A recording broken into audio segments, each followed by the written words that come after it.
Hi guys, welcome back to our channel. So இந்த வீடியோவில் நம்ம எதை பற்றி பார்க்க போகிறோம் அப்படின்னா, நாலேஜ் அண்ட் கரிக்குலமுக்கு இம்பார்ட்டன்ட் 5 மார்க்ஸ் அண்ட் 10 மார்க்ஸ் வந்து என்ன செய்ய போகிறோம் அப்படின்னா யூனிட் வைஸாக பார்க்க போகிறோம். ஸோ ஆல்ரெடி வந்து நம்ம செமஸ்டர் 4ல் வந்து எல்லா பேப்பருக்குமே வந்து என்ன செஞ்சிட்ருக்கோம் அப்படின்னா, நான் வந்து இம்பார்ட்டன்ட் 5 மார்க்ஸ் 10 மார்க்ஸ் வந்து யூனிட் வைஸ் டெய்லி வந்து என்ன செஞ்சிட்ருக்கோம் அப்படின்னா நம்ம கொடுத்துட்ருக்கோம்.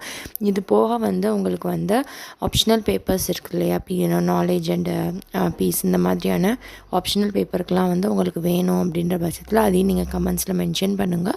ஸோ அதுக்கான இம்பார்ட்டன்ட் கொஸ்டின்ஸை நான் என்ன செய்கிறேன் அப்படின்னா கொடுக்குறதுக்கு நான் ட்ரை பண்ணுறேன். ஸோ மெயின் 4 பேப்பர்ஸுக்கான இம்பார்ட்டன்ட் கொஸ்டின்ஸ் எல்லாம் என்ன செய்யலாம் அப்படின்னா நம்ம 1 by 1 எல்லா வீடியோலையும் பார்க்கலாம். ஸோ தொடர்ந்து இந்த வீடியோ பாருங்கள், உங்களுக்கு ரொம்பவே ஹெல்ப்ஃபுல்லாக இருக்கும். வாங்க நம்ம வீடியோக்குள்ளே போகலாம்.